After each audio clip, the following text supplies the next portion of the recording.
Hello everyone, आज मैं practice set 4 को सॉल्व करूंगी। बोर्ड एग्जाम के लिए प्रैक्टिस सेट करना बहुत ही ज़रूरी है। इसमें भिन्न प्रकार के क्वेश्चन का आइडिया हो जाता है कि परीक्षा में कैसा क्वेश्चन पूछा जाता है, इसलिए आप लोग प्रैक्टिस सेट को जरूर करें। पहला क्वेश्चन कहता है समुच्चय यदि एक समुच्चय ए में एक संबंध आर हो और x y belong in R implies that y x belong in R for all x y belong in A हो तो संबंध आर कहलाता है। जैसा कि हम लोग जान रहे हैं ये रिलेशन से है और यह डायरेक्ट ही है। यह डायरेक्ट ही हमारा जो है ये आधारित है डिफिनीशन पर, यानी एक्स वाई बिलोंग कर रहा है आर में और वाई यह इम्प्लाइज कर रहा है कि वाई एक्स बिलोंग कर रहा है आर में, तो यह हमारा संबंध आता है सम्मित, जिसमें हम लोग पढ़ते हैं जानते हैं कि एक्स वाई जब बिलोंग कर रहा है आर में और यह इम्प्लाइज करता है कि वाई एक्स भी बिलोंग करता है आर में, तो यह जो है संबंध हमारा सम्मित कहलाता है। ये हमारा हो गया सम्मित। देखिए रिलेशन के लिए हमेशा याद रखिए कि जब x और x यानी यहाँ जो है वही चीज़ यहाँ है और यह बिलोंग करता है आर में, तो यह हो जाता है स्वतुल्य। बस 3 चीज़ याद रखना है रिलेशन के लिए, सम्मित और स्वतुल्य, सम्मित और संक्रामक। संक्रामक के लिए क्या होता है कि एक्स वाई बिलोंग करता है आर में और दूसरा एक है वाई जेड। अगर यह बिलोंग करता है आर में और यह इम्प्लाइज करता है कि एक्स जेड भी अगर बिलोंग करता है आर में, तो इसको हम लोग कहते हैं संक्रामक। तो यहाँ जो हमारा कंडीशन है, यहाँ हमारा कंडीशन है कि एक्स वाई बिलोंग करता है आर में और तो यह इम्प्लाइज कर रहा है कि वाई एक्स बिलोंग कर रहा है आर में, तो यह जो है आंसर होगा इसका सम्मित, यानी इसका आंसर बी होगा। क्वेश्चन 2 है, दूसरा है अवकल समीकरण यानी डिफरेंशियल इक्वेशन से है।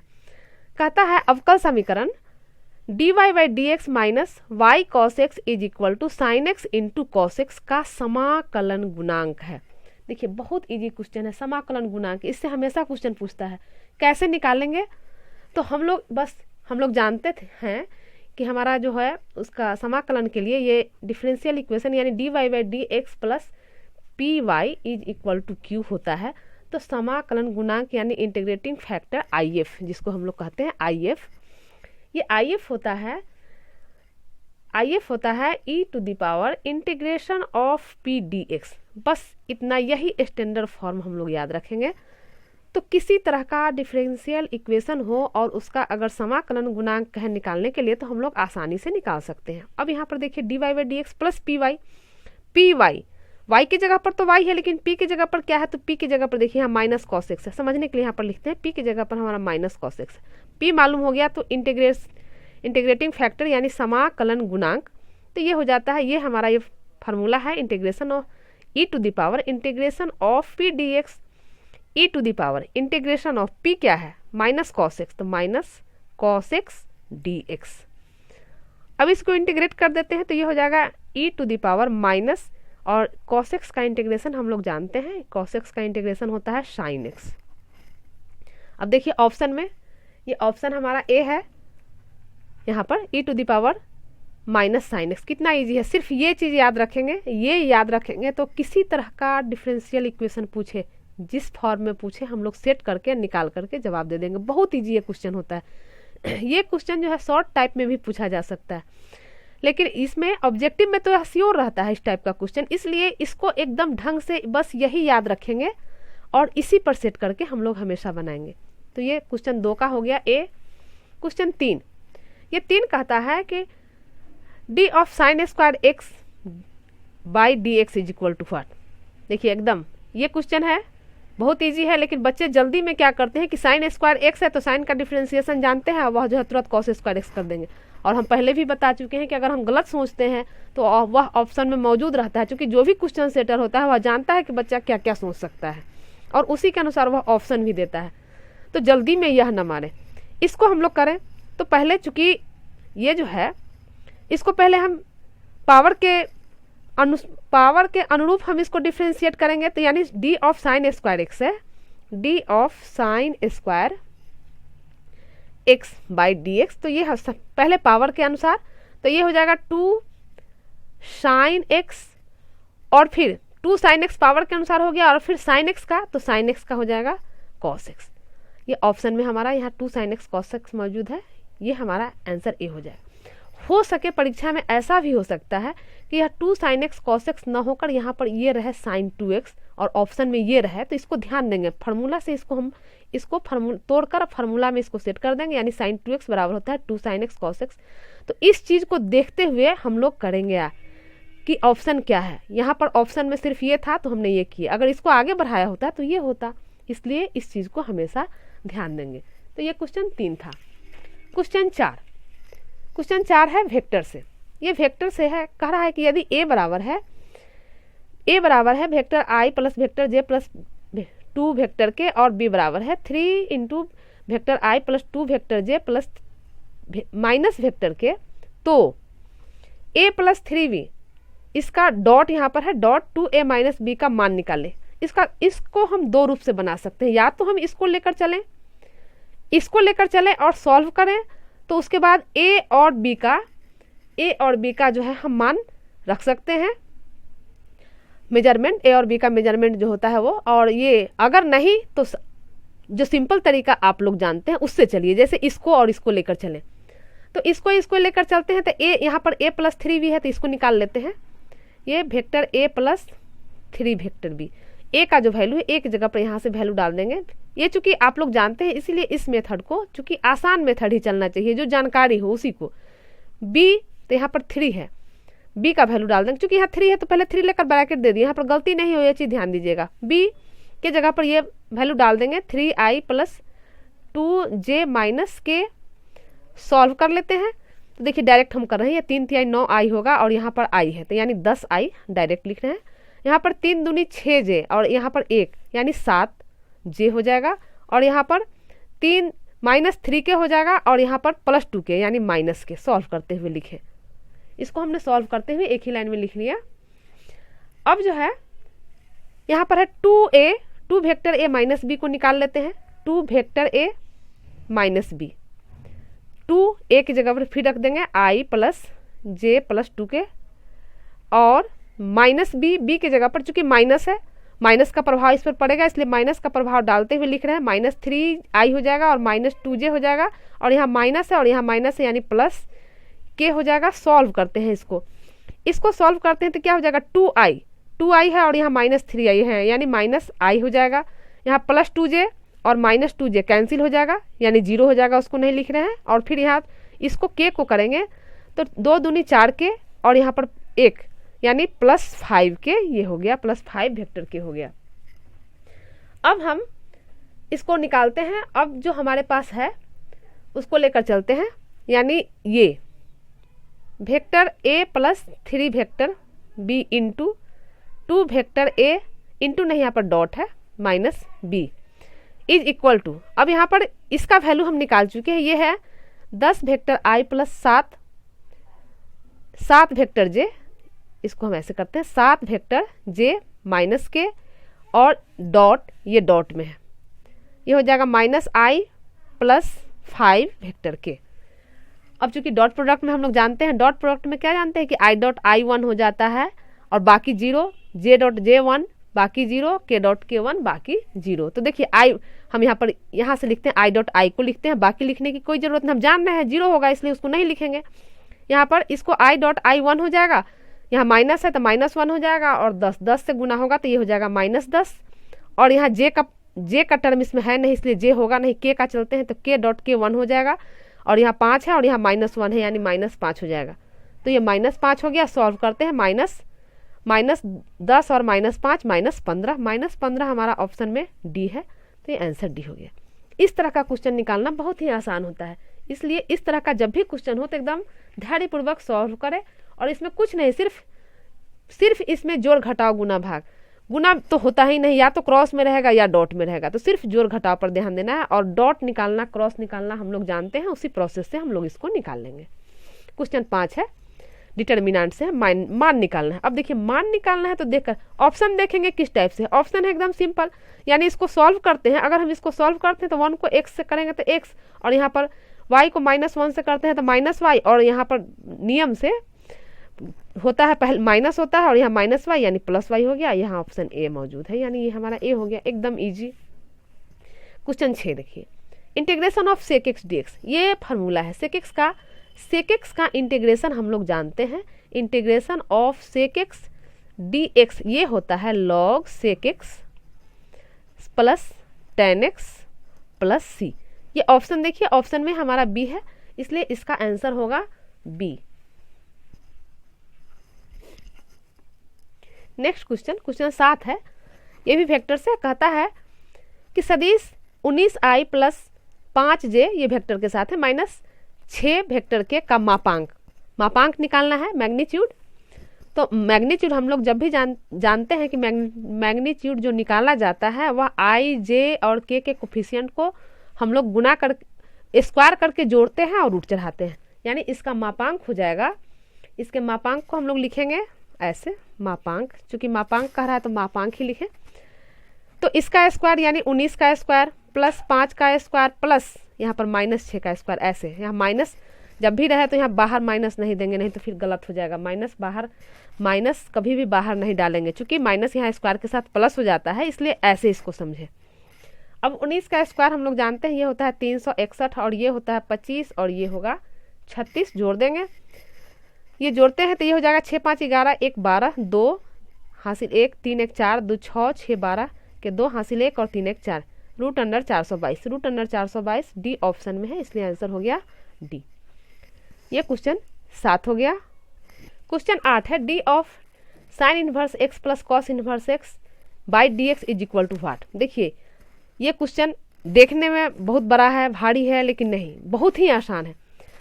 इसको तो डायरेक्ट हम लोग जानते हैं इन्वर्स ट्रिग्नोमेट्रिक फंक्शन से, इसका वैल्यू हो जाता है π/2, यानी ये हम अगर इसका वैल्यू डाल दे d of π/2 by d x, तो चूंकि π/2 क्या है, कांस्टेंट है, यानी इसका मान हो जाएगा 0, तो आंसर हो गया ए। लेकिन इन केस अगर यह याद नहीं हो फार्मूला तो क्या करेंगे, तो फार्मूला जब याद नहीं है तो इसको डिफ्रेंशिएट करेंगे। तो डिफ्रेंशिएट करेंगे तो साइन एक्स का डिफ्रेंशिएशन हम लोग जानते हैं 1 माइनस एक्स स्क्वायर, और प्लस कॉस एक्स का डिफ्रेंशिएशन हम लोग जानते हैं -1 बाई 1 माइनस एक्स स्क्वायर। अब देखिए यहाँ पर प्लस और माइनस ये दोनों कैंसिल हो गए, यानी 0। यानी या तो जानते हैं तो डायरेक्ट कर लेंगे, नहीं जानते हैं तो ऐसे आएंगे। क्योंकि प्लस में है तो इसको अलग अलग हम डिफ्रेंशिएट करेंगे, इसको ध्यान रखेंगे। 9 कहता है किसी समतल में सभी रेखाओं के समुच्चय में आर लंब होने का संबंध है, तो संबंध आर। अब यहाँ पर संबंध दे रहा है लंब होने का संबंध, तो लंब होने का संबंध। अब यहाँ ऑप्शन में स्वतुल्य, संक्रामक, समित सब है, तो हम इसको चेक कर लेते हैं कि आखिर है ये क्या। तो स्वतुल्य में क्या है कि हम लोग क्या करते हैं कि x belong in are, x belong in are, और संबंध क्या है हमारा, तो संबंध कह रहा है लंब होने का संबंध है। इसको इस लाइन को पकड़ना है। तो कोई भी, या तो कोई आदमी, मान ले x कोई आदमी है तो वह जो है एक दूसरे पर, चाहे x मान लेते हैं कोई रेखा है, यहाँ रेखा ही कह रहा है, आदमी नहीं, रेखा कह रहा है, रेखा पर चले तो x रेखा है, तो एक रेखा स्वयं पर लंब नहीं हो सकता। कोई भी रेखा लेंगे तो यह रेखा x है, तो यह स्वयं पर तो लंब हो नहीं सकता। तो इसलिए यहाँ पर यह कहेंगे कि यह जो है क्या है, स्वतुल्य नहीं है।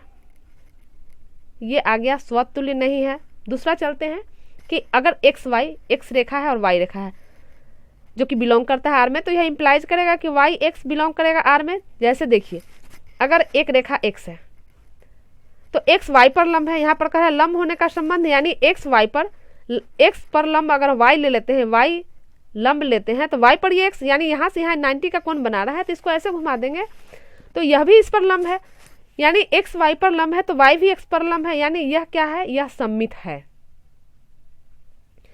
तीसरा केस को टेस्ट कर लेते हैं। तीसरा एक्स वाई पर लंब है, एक रेखा लेते हैं एक्स पर लंब ले लेते हैं, एक्स वाई पर लंब है, ऐसे चलते हैं, ये वाई रेखा है, तो एक्स जो है यह एक्स रेखा वाई पर लंब हो गया, और वाई जो है जेड पर लंब है, तो वाई जेड पर तभी लंब होगा, कोई रेखा एक ऐसे आएगा जेड। लंब का मतलब क्या होता है कि 90 का कोण बना है, तो यह जो है 90 का कोण यहाँ बना रहा है, यानी एक्स वाई पर एक्स लंब है। ये रिलेशन समझिए, एक्स वाई पर लंब है और वाई जेड पर लंब है, तो यह होना चाहिए एक्स जेड पर लंब, एक्स जेड आर बिलोंग करना चाहिए, तब यह संक्रामक होगा। तो देखिए एक्स लंब वाई पर हो गया और वाई लंब जेड पर हो गया, लेकिन एक्स जेड पर लंब नहीं, एक्स जेड पर जो है बिलोंग कर रहा है, तो एक्स जेड पर लंब नहीं, यहाँ क्या आ रहा है, ये समांतर आ रहा है, लंब तो है नहीं, समांतर आ रहा है, तो हम कहेंगे कि यह जो है संक्रामक नहीं है, संक्रामक नहीं है। ये चेक हो गया, संक्रामक नहीं, यानी क्या हमारा रिलेशन आ गया, सममित है, यानी 9 का सी आया आंसर, ये सममित। क्वेश्चन 10, अवकल समीकरण, फिर वही क्वेश्चन आ गया अवकल समीकरण डिफरेंशियल इक्वेशन का, dy/dx plus y sec x बराबर tan x का समाकलन गुणांक। तो समाकलन गुणांक के लिए फिर वही चीज़ करेंगे, हमारा होता है dy/dx plus py is equal to q होता है, यहाँ पर p की जगह पर क्या है sec x। तो ये जब होता है तो इंटीग्रेटिंग फैक्टर इसका होता है e to the power integration of p dx। यहाँ पर चलेंगे इसी पर if e to the power integration of p की जगह पर क्या है sec x dx, p की जगह पर sec x dx हो गया।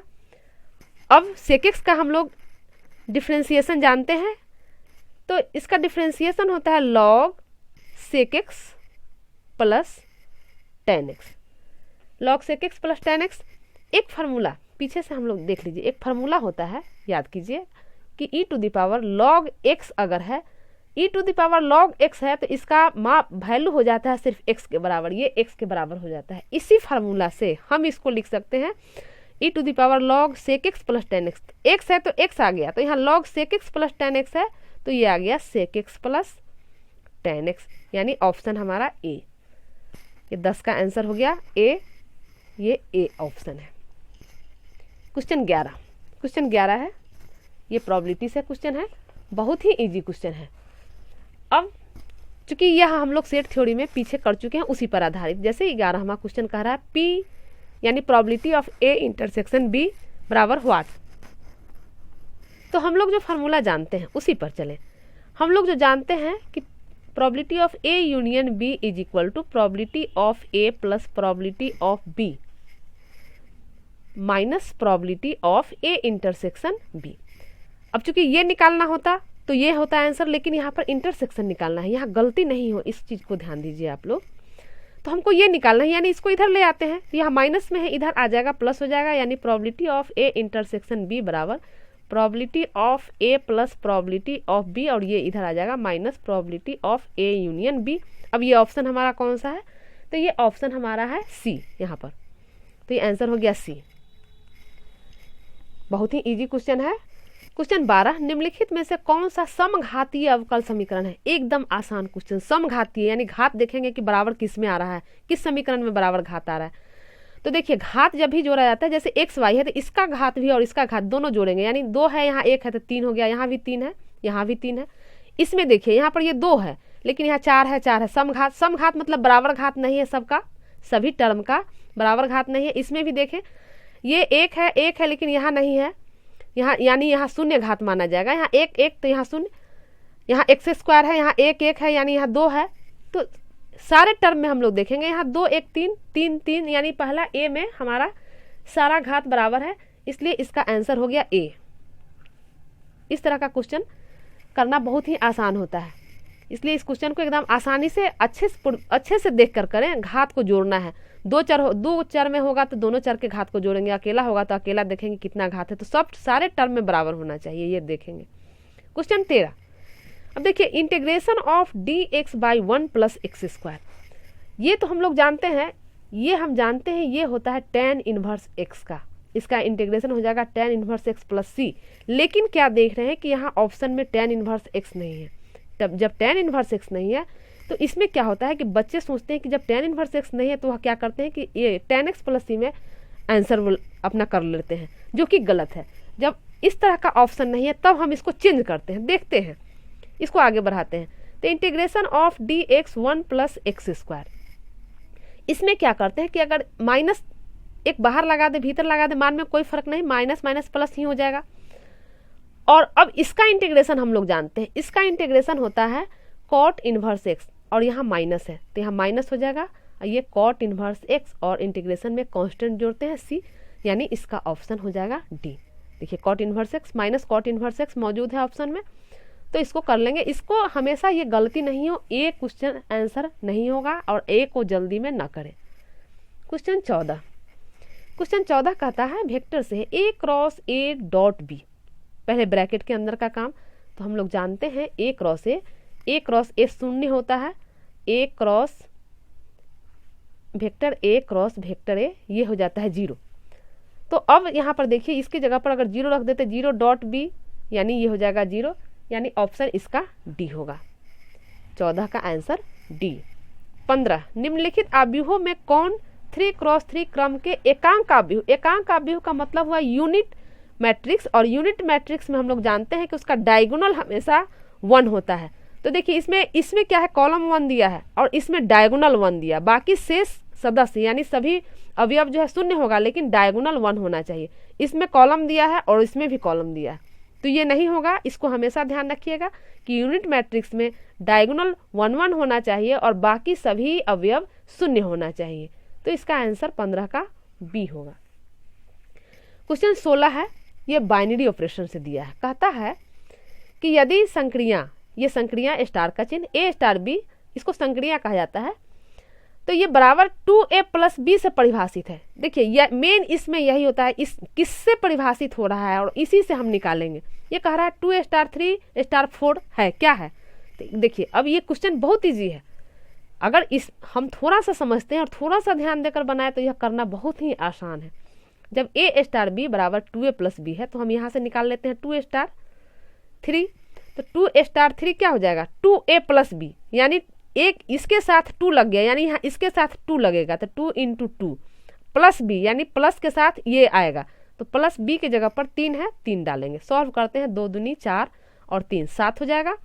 अब इसको यानी इसके जगह पर 7 लेकर चलेंगे, यानी ऐसे देखिए 2a स्टार 3 स्टार 4, तो इसके जगह पर तो 7 आ गया, लिखेंगे 7 स्टार 4। बहुत ही आसान है। अब फिर इसको यहाँ से सेट करेंगे, क्योंकि ये परिभाषित है इस ढंग से, तो इस पर सेट करेंगे। यहाँ 2 के साथ a आ गया, यानी 2 के साथ 7 आएगा, 2 × 7 प्लस ये प्लस के साथ आ गया, तो यहाँ ये b की जगह पर 4 है, तो लिखेंगे 4।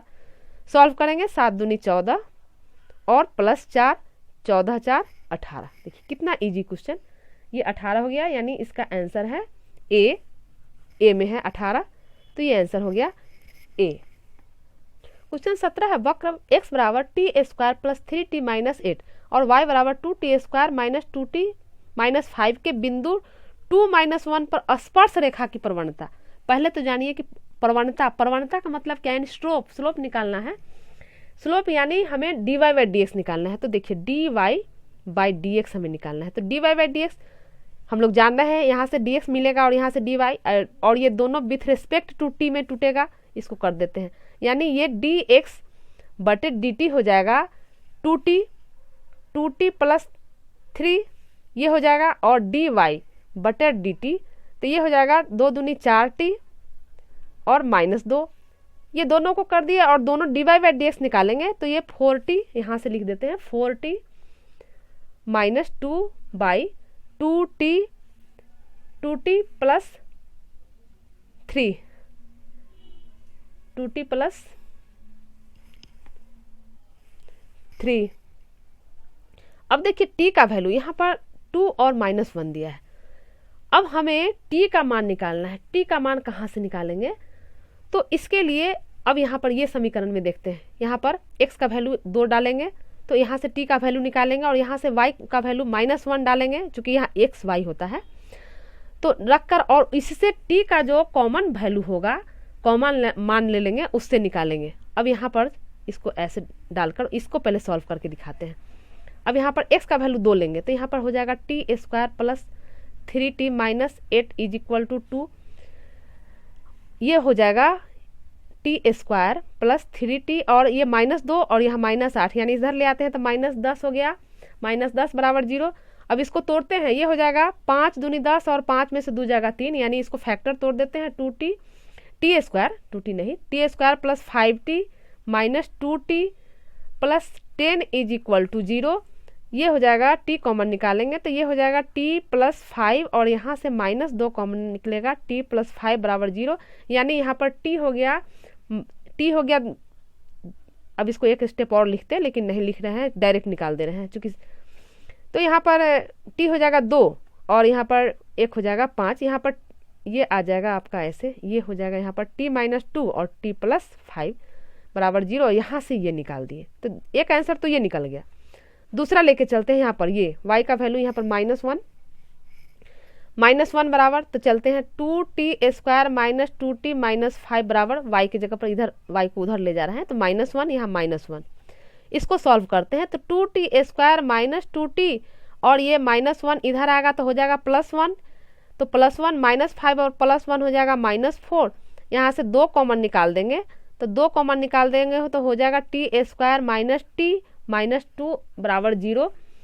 अब जो है इसमें यहाँ से t का वैल्यू निकालेंगे, तो यहाँ से t का वैल्यू निकालेंगे तो क्या हो जाएगा, अब चूंकि फैक्टर तोड़ने में अगर दिक्कत हो रहा है, तो फैक्टर तोड़ने में दिक्कत हो रहा है तो इसको हम द्विघात समीकरण से तोड़ देते हैं। t बराबर डायरेक्ट हो जाएगा, -b होता है तो b की जगह पर -1 है, यहाँ पर -1 कर देते हैं, तब -b होता है फार्मूला से, तो ये हो जाएगा +1 + -√b² यानी 1, 4ac तो 4, a की जगह पर 1 और c की जगह पर -2 यानी +8 हो गया, डायरेक्ट हो जाएगा, इसीलिए डायरेक्ट इसको निकाल दिए।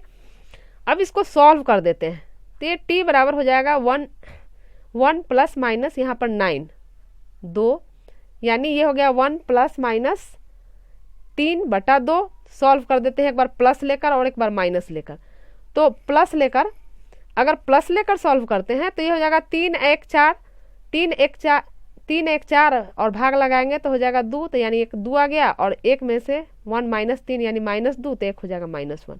यहाँ पर 2 5 आया, यहाँ पर 2 -1 आया, दोनों में कॉमन वैल्यू ले लेंगे 2, दोनों का कॉमन वैल्यू 2 हो गया, और इसमें अब डाल देंगे, थोड़ा लंबा हो जाता है लेकिन है आसान। 2 डाल दिए t की जगह पर, फिर 2 × 2 + 3, सॉल्व करते हैं, 4 दूनी 8 -2 और यहाँ 2 दूनी 4 + 3, 8 में से 2 गया 6 और 4 3 7, 6/7। देखें ऑप्शन हमारा सी है, 6/7, तो ये हो गया सी।